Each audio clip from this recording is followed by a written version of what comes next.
Alright guys, so in this video I'm going to show you how to actually download ZOOCHOSIS. You can do this on your phone, your Steam, a laptop. So it's literally that easy and simple, guys. So if you want to download this game, all you need to do is search download ZOOCHOSIS on Google. And actually, if you want to download the mobile version, just search for ZOOCHOSIS download APK. I'll show you just in a moment later.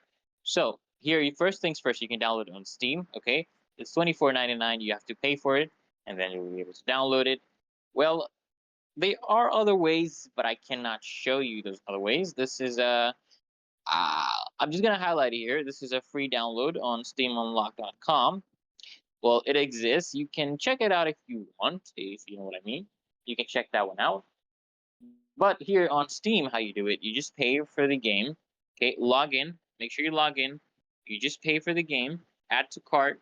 Check out after you paid for the game.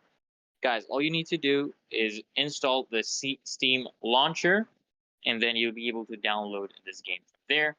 And if you are on your phone, guys, okay, if you're on your phone, all you need to search for is download ZOOCHOSIS APK. Okay, download ZOOCHOSIS APK. So all you need to search for. This is a trusted website. You can download it from apkpure.com. Check it out in this website, guys. So it's literally that easy and simple, guys.